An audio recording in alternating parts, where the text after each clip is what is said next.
காசிக்கு நிகரான ஸ்தலம்.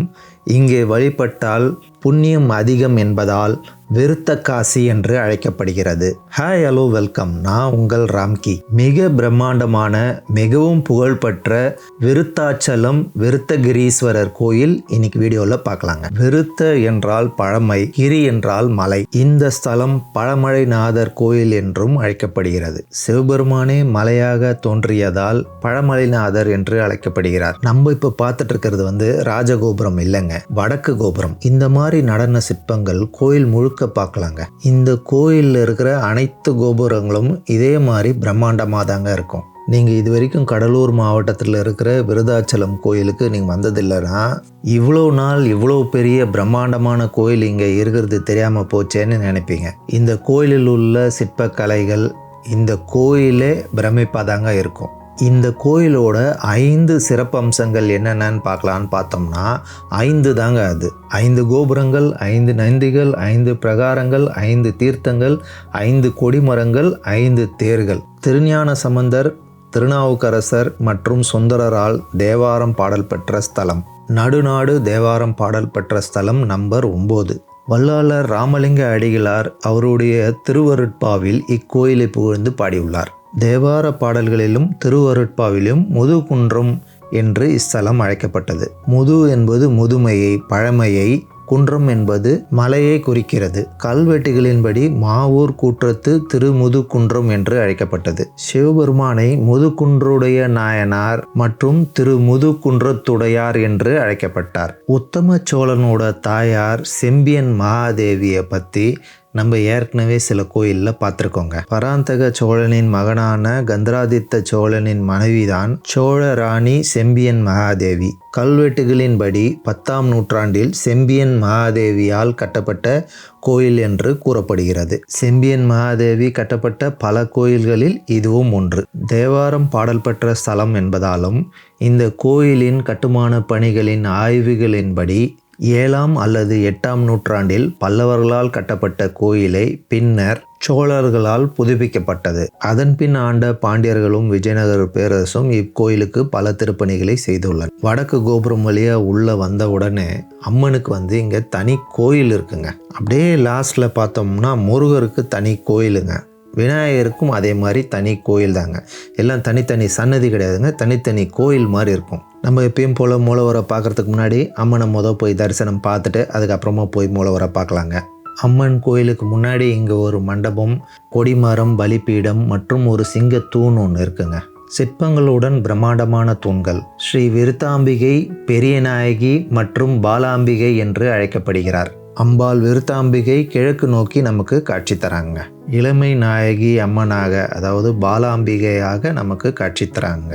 குரு நமசிவாயர் என்று அழைக்கப்படும் ஒரு மகான் இந்த ஸ்தலத்தில் உள்ள மூலவரையும் அம்மனையும் தரிசனம் செய்துவிட்டு இந்த அம்மன் கோயில் வெளியில் உள்ள மண்டபத்தில் இளைப்பாறினார். இவருக்கு பசிக்கும் போதெல்லாம் அம்பிகையை புகழ்ந்து பாடுவார். அன்னபூரணி உடனே உணவு கொடுப்பாள். இந்த ஸ்தலத்தில் அவர் பசியால் பாடிய போது பாட்டில் பல்வேறு இடங்களில் கிழத்தி என்று குறிப்பிட்டார். எப்போதும் உடனே வரும் அம்பிகை அன்று மட்டும் நிதானமாக நடை தளர்ந்து நரை தோன்றி வந்து கொண்டிருந்தாள். குரு நமச்சிவாயர் ஏன் என்று நினைக்கவே, நீதான் கிழத்தி கிழத்தி என்று வாய் ஓயாமல் பாடினாயே என்று அம்மன் கூறினாள். கிழத்தி என்ற சொல்லுக்கு உரிமை உடையவள் என்று பொருள். ஆனால் அம்பாள் முதுமை என்று அர்த்தம் கொள்ளவே குரு நமச்சிவாயர் அவர் பாட்டை திருத்தி மீண்டும் பாடினார். அம்மன் தன் முதுமை நரை நீங்கி இளமையானாள். பாலாம்பிகையாக காட்சியளித்து குரு நமச்சிவாயருக்கு உணவளித்தார். இந்த பிரகாரத்தை சுற்றி நீங்கள் வலம் வரும்போது கஜலட்சுமி, பைரவர், சூரியலிங்கம், சூரியன் ஆகியோருக்கு தனித்தனி சன்னதி பார்க்கலாங்க. லைட்டு போடாதனால சில இடம்லாம் இருட்டாக இருக்குங்க. இதை சுற்றி வலம் வரும்போதே ஏன் நான் இதை ஒரு தனி கோயில்னு சொன்னேன்றது உங்களுக்கு புரிஞ்சிருக்கும். நேரில் பார்க்குறதுக்கு மிக அழகாக, மிக பிரம்மாண்டமாக இருக்குங்க. இச்சாசக்தி, கிரியாசக்தி மற்றும் ஞான சக்தி இணைந்து ஒரே சக்தியாக நமக்கு காட்சி தருகிறார். இந்த ஸ்தலத்தில் பழைய வழக்கம் ஒன்று இருக்குங்க. அந்த வழக்கத்தின்படி பார்த்தீங்கன்னா வடக்கு கோபுரத்துக்கு எதிர இருக்கிற மடுவை வணங்கிட்டு தான் இந்த கோயிலுக்குள்ளே வரணும். ஒரு காலத்தில் பெரிய ஆறாக, மணிமுத்து ஆறாக ஓடிட்டு இருந்தது தான் இப்போ சின்ன மடுவாக இருக்குங்க. அங்கே 5 சிறப்பம்சங்கள் பார்த்தோம்லங்க, அது அதோட முடியலங்க. ஆழத்து பிள்ளையார், வல்லப விநாயகர், மாற்றுரைத்த விநாயகர், தஜபுஜ விநாயகர், முப்பிள்ளையார் என 5 விநாயகர்கள் உள்ளன. திருமால், பிரம்மா, இந்திரன், குபேரன் மற்றும் குபேரனின் தங்கை 5 தேவர்கள் வழிபட்ட ஸ்தலம். சுக்கிரன், வலக்கியர், அகத்தியர், ஆத்திரி மற்றும் கசியப்பர் 5 ரிஷிகள் வழிபட்ட ஸ்தலம். 5 மகான்கள் வழிபட்ட ஸ்தலம். 5 மண்டபங்கள் உள்ளன. நான் முதல்ல சொல்லும் போது 5 பிரகாரங்கள் சொன்னலங்க. அதில் ஒன்று பஞ்சவர்ண பிரகாரம். 16ஆம் நூற்றாண்டில் முத்துகிருஷ்ணப்பராயர் காலத்தில் கட்டப்பட்டது. அந்த பஞ்சவர்ண பிரகாரம் முகலாயர் படையெடுப்பில் அழிக்கப்பட்டது. நீங்க நேரா பார்க்கறது தான் ராஜகோபுரம்ங்க. ராஜகோபுரத்துக்கு நேர் எதிர 2ஆம் நிலை கோபுரம்ங்க. 5 கோபுரமுமே பிரம்மாண்டமாக தாங்க இருக்கும். பல்லவர்கள், சோழர்கள், பாண்டிய மன்னர்கள், விஜயநகர பேரரசு மன்னர்கள் எல்லாம் இந்த கோயிலுக்கு திருப்பணி செய்தது போல ஆங்கிலேயர் ஆட்சியின் போது தென்னார்காடு மாவட்ட ஆட்சியராக இருந்தவர் ஹெய்ட். அவர் இந்த இறைவனால் ஈர்க்கப்பட்டு இந்த ஸ்தலத்தில் உள்ள கைலாய பிரகாரத்துக்கு தரை அமைத்து கொடுத்தார். யாத்திரிகள் தங்குவதற்காக ஹெய்ட் சத்திரம் ஒன்றை கட்டியுள்ளார். நம்ம ஏற்கனவே காஞ்சிபுரம் வரதராஜ பெருமாள் கோயில் வீடியோவில் ராபர்ட் கிளைவ் ஒரு நெக்லஸ் கருட சேவைக்காக வேண்டி கொடுத்ததை பார்த்தோம். இங்கு நடந்த இந்த நிகழ்வு அதை ஞாபகப்படுத்தும் விதமாக உள்ளது. வடக்கு கோபுரம் வழியாக நம்ம வந்ததுனால இந்த வழியில் நேராக 2ஆம் நிலை கோபுரத்துக்கு வந்துடுறோங்க. இதுக்கு முன்னாடி இருக்கிறது தான் ராஜகோபுரம். நம்ம ராஜகோபுரத்தையும் அதுக்கு முன்னாடி இருக்கிற மண்டபத்தெல்லாம் பார்த்துட்டு அதுக்கப்புறமா இங்கே மறுபடியும் வரலாங்க. ராஜகோபுரத்துக்கு முன்னாடி சில மண்டபங்களும் இருக்குங்க. கிழக்கே உள்ள பிரதான வாயில் ராஜகோபுரம் இதுதாங்க. ராஜகோபுரத்திலிருந்து உள்ள நுழைஞ்ச உடனே ஒரு 16 தூண் மண்டபம் இருக்குங்க. இந்த மண்டப தூண்லேயும் நாட்டியம் ஆடியபடி இருக்கும் சிற்பங்கள் பார்க்கலாங்க. நீங்கள் தீப ஆராதனை மண்டபம், அடுத்து ரிஷப மண்டபம், குதிரைகளால் இழுக்கப்படுவது போல தேர் போல காட்சி அளிக்கும் 100 கால் மண்டபம் பார்க்கலாங்க. இங்கே இருக்கும் கைலாய பிரகாரத்துக்கு தான் ஹெய்ட் அவர்கள் தளம் அமைத்து கொடுத்ததாக கூறப்படுதுங்க. இந்த கோயிலின் தேரோட சங்கிலிகள் கூற அவர் கொடுத்த நன்கொடை தான் என்று கூறப்படுகிறது. நம்ம நிறைய கோயில் பார்த்துருக்கோம். இந்த கோயிலோட கட்டிடக்கலை சற்று வித்தியாசமானது தாங்க. தேர் போல யானைகள் அல்லது குதிரைகள் இழுக்கும்படி இருக்கும் மண்டபம் ஒரு சில கோயில்களில் மட்டும்தாங்க இருக்குது. 4 புறமும் 26 அடி கொண்ட மதிச்சுவர், 660 அடி நீளம், 390 அடி அகலம் கொண்ட பெரிய கோயிலுங்க. இந்த கோயிலை முழுவதுமாக சுற்றி பார்க்க கொஞ்சம் நேரம் ஆகுங்க. விருதாச்சலம் பஸ் ஸ்டாப்பும் விருதாச்சலம் ரயில்வே ஸ்டேஷனுக்கும் பக்கத்தில் தாங்க இந்த கோயில் இருக்குது. நடக்கிற தூரம் தாங்க. உளுந்தூர்பேட்டையிலேருந்து 23 கிலோமீட்டருங்க. விழுப்புரத்துலேருந்து 66 கிலோமீட்டர். சென்னையிலேருந்து 230 கிலோமீட்டருங்க. இந்த கோயிலோட லொக்கேஷன் லிங்க் டிஸ்கிரிப்ஷனில் கொடுத்துருக்காங்க. கோயில் காலையில் 5:30 மணிக்கே திறந்துருவாங்க. மதியானம் 12 மணி வரைக்கும் திறந்துருக்கோம். மறுபடியும் மாலை 4 மணிலேருந்து 8 மணி வரைக்கும் திறந்துருக்கோங்க.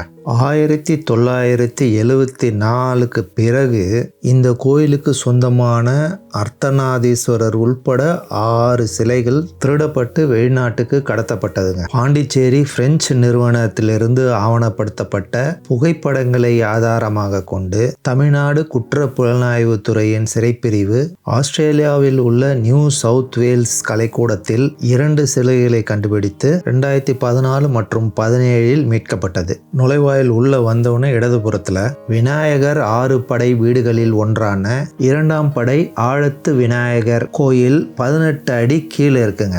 முதுகிரி, நெற்குப்பை, விருதாச்சலம், விருத்தக்காசி, திருமுதுகுன்றம் என 5 பெயர்கள் இந்த தலத்துக்கு உண்டுங்க.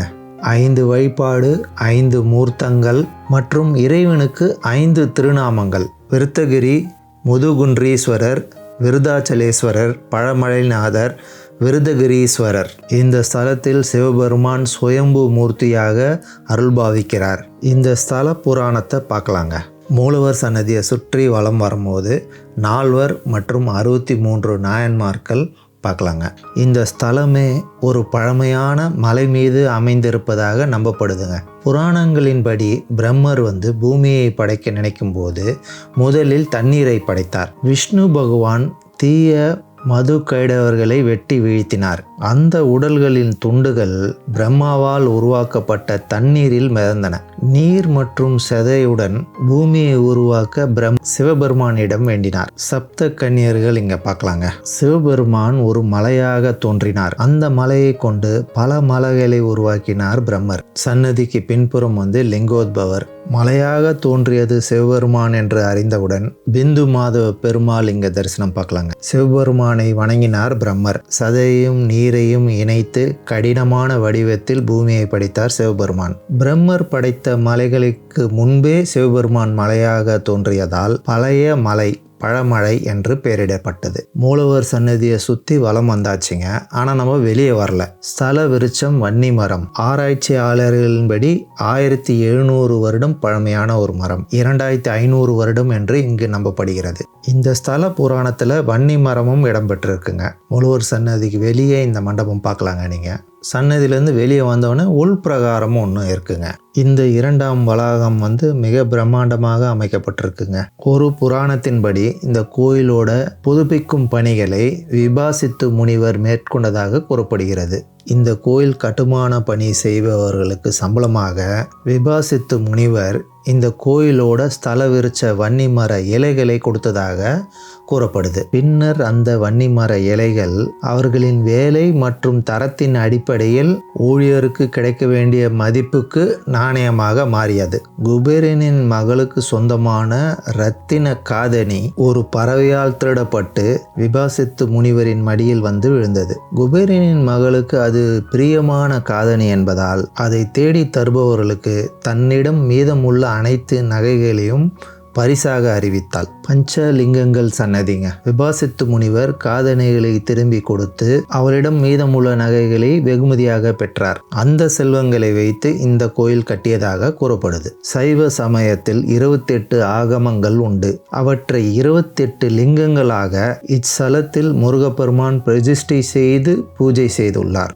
திருவாரூரில் பங்குனி உத்திர திருவிழாவின் போது பக்தர்களுக்கு உணவு அளிக்க நிதி திரட்டும் பணியில் சுந்தரர் ஈடுபட்டிருந்தார். சுந்தரர் இவ்வழியாக செல்லும்போது இச்சல இறைவனை பற்றி பாடாமல் சென்று விட்டார். அவரை இறைவன் தடுத்து நிறுத்தி பாட வைத்தார். பாடிய பிறகு சுந்தரருக்கு 12,000 பொற்காசுகளை நன்கொடையாக தந்தார் சிவபெருமான். வழியில் கொள்ளையர்களிடம் ஜாக்கிரதையாக இருங்கள் என்று கூறவே அவர் அனைத்து பொற்காசுகளையும் மணிமுத்து ஆற்றில் போற்றுவிட்டு திருவாரூரில் உள்ள குளத்தில் இறைவனை வேண்டி சேகரித்தார். இந்த அதிசய நிகழ்வால்தான் ஆற்றில் தொலைத்து குளத்தில் தேடுதல் என்ற பழமொழி வந்தது. இங்கு உள்ள சிவபெருமானை வழிபடுவோருக்கு மன நிம்மதி கிடைக்கும். உடல் சம்பந்தப்பட்ட எந்த நோயாக இருந்தாலும் தீரும் என்பது இங்கு உள்ள ஒரு நம்பிக்கைங்க. இந்த ஸ்தலத்தில் உள்ள துர்கை அம்மனை வழிபடுவோருக்கு கல்யாண வரம் கிட்டும் என்பது இங்கு உள்ள ஒரு நம்பிக்கைங்க. அது மட்டுமல்லாமல் குழந்தை வரம், குடும்ப ஐஸ்வர்யம் கிடைக்கும் என்பது இங்கு உள்ள ஒரு நம்பிக்கை. இந்த ஸ்தலத்தில் உள்ள பைரவருக்கு ஞாயிறு தோறும் வடமாலை சாத்தி ராவுகால வேளையில் பூஜை செய்தால் துன்பங்கள் அனைத்தும் நீங்கும் என்பது இங்கு உள்ள ஒரு நம்பிக்கைங்க. பிரார்த்தனைகள் நிறைவேறியதும் அவர்கள் விருப்பத்துக்கேற்ப நேர்த்தி கடன் செய்கிறார்கள். கோயில் சுற்றி கொடிமரம் பார்த்துருப்பீங்க, 5 கொடிமரம். ஒரு முறை உலகமே அழிந்த போதும் இந்த ஸ்தலம் மட்டும் அழியாமல் இருந்ததாக புராணங்கள் கூறுகிறது. 1008 சிறப்பான சிவஸ்தலங்களில் 4 ஸ்தலம் மிக முக்கியமானது. அந்த 4 ஸ்தலங்களில் இச்சலமும் ஒன்று என கூறப்படுகிறது. திருஞான சம்பந்தருக்கு இங்கே ஒரு தனி சன்னதி இருக்குங்க. கும்பகோணத்தில் இருக்கிற ஐராவதீஸ்வரர் கோயிலையும் தஞ்சை பெரிய கோயிலையும் இருக்கிற காரிடார் மாதிரி ரொம்ப பெருசாக இருக்குங்க. இங்கே இந்த பிரகாரத்தில் இருக்கிற சன்னதிகளெல்லாம் பார்த்துட்டு சுற்றி வரத்துக்கு நமக்கு கொஞ்சம் டைம் ஆகுங்க. உள்ளே வரும்போதே அம்மன் கோயில் பார்த்துட்டோம். அங்கே வெளியே ராஜகோபுரத்துக்கு பக்கத்தில் விநாயகருக்கு தனி கோயில் பார்த்தாங்க. உள்ளேருந்து வெளியே வந்தவனே இந்த வெளி பிரகாரத்தை சுற்றி நம்ம போகும்போது அம்மன் கோயிலுக்கு பின்னாடி முருகருக்கு தனி கோயில் பார்க்கலாங்க. இறந்தவர்களுக்கு முக்தி அளிக்கும் ஸ்தலமாக இந்த ஸ்தலம் இருக்குதுங்க. அதனால தான் காசிக்கு நிகரான கோயில் என்று கூறுகிறார்கள். விருத்த காசி என்றும் அழைக்கப்படுகிறது. தாயார் விருத்தாம்பிகை மற்றும் மூலவர் விருதகிரீஸ்வரர் இறந்தவர்களின் ஆன்மாவுக்கு மந்திரத்தை உச்சரித்து அவர்களை முக்தி பெற செய்கிறார்கள். புராணத்தின்படி மணிமுத்து ஆறில் கரைக்கப்படும் இறந்தவர்களின் அஸ்திகள் கல்லாக மாறி அங்கேயே தங்கிவிடும் என்பது ஸ்தல புராணங்கள் குறிப்பிடுது. 7 அடுக்கு கொண்ட தெற்கு கோபுரம்ங்க. எல்லா கோபுரமும் ஒரே மாதிரி தான் இருக்குது. திருடப்பட்ட சிலைகளில் 2 சிலை மீட்டாங்கன்னு சொன்னாலங்க. அதில் ஒரு சிலை அர்த்தநாதீஸ்வரரும் மற்றொரு சிலை நரசிம்மி சிலையும் கண்டுபிடிச்சாங்க. மீதமுள்ள 4 சிலைகள் இன்னும் கண்டுபிடிக்கலைங்க. அது விநாயகர் 1, 3 அம்மன் சிலைகள், இச்சாசக்தி, ஞானசக்தி, கிரியாசக்தி. முன்னாடி சொன்ன மாதிரி செம்பியன் மகாதேவி கட்டிய பல கோயில்களில் இந்த கோயிலும் ஒன்று. இந்த கோயிலில் காணப்படும் பல கல்வெட்டுகள் உத்தம சோழர் காலத்து கல்வெட்டுகள் தாங்க. அவையெல்லாம் செம்பியன் மகாதேவி அளித்த தங்க கிரீடம், தங்க தாலி மற்றும் தங்க வெள்ளி பாத்திரங்கள் மற்றும் தங்க வெள்ளி நகைகள் இந்த கோயிலுக்கு நன்கொடையாக அளித்ததை விவரிக்குதுங்க. மேற்கு கோபுரம்ங்க. மற்ற அரசர்களோட கல்வெட்டுகளும் இந்த கோயிலுக்கு நன்கொடை அளித்ததை பற்றி, கோயிலின் கட்டுமான பணிகள் பற்றியும், இக்கோயிலின் நிலங்களை பற்றியும் வரிகளை பற்றியும் விவரிக்கிறது. போன வீடியோவில் சொன்ன மாதிரி மிகவும் முக்கியமான மிகவும் பிரம்மாண்டமான ஸ்தலங்களெல்லாம் நம்ம வீடியோவில் பார்க்க போகிறோங்க. இந்த ஸ்தலங்கள்லாம் மற்றவங்களும் இன்னும் நிறைய பேர் பார்க்கணும்னா அது உங்கள் கையில் தாங்க இருக்குது. உங்களுடைய லைக்ஸாலையும் கமெண்ட்ஸாலையும் தான் இந்த வீடியோ நிறைய பேருக்கு போய் ரீச் ஆகும். கோயிலை சுற்றி முருகர் சன்னதிக்கு வந்துட்டோங்க. குமாரதேவர், குரு நமசிவாயர், சிவபிரகாசர், ராமலிங்க அடிகளார் இந்த முருகனை பற்றி பாடியுள்ளனர். முருகன் கோயிலுக்கு நேராக நம்ம வந்த வழி வடக்கு கோபுரம். அருணகிரிநாதரால் திருப்புகழ் பாடல் பெற்ற முருகருங்க. வள்ளி தேவயானையோட முருகப்பெருமான் காட்சி தராருங்க. உங்களுக்கு இந்த வீடியோவை பிடிச்சிருக்குன்னு நம்புகிறேன். பிடிச்சிருந்தா ஃப்ரெண்ட்ஸுங்களோட ஷேர் பண்ணுங்கள். இந்த வீடியோவுக்கு லைக் பண்ணுங்கள். சேனலுக்கு சப்ஸ்கிரைப் பண்ணுங்கள். மீண்டும் அடுத்து இதே மாதிரி ஒரு சூப்பர் கோயிலில் சந்திப்போம். தேங்க்யூ. பாய்.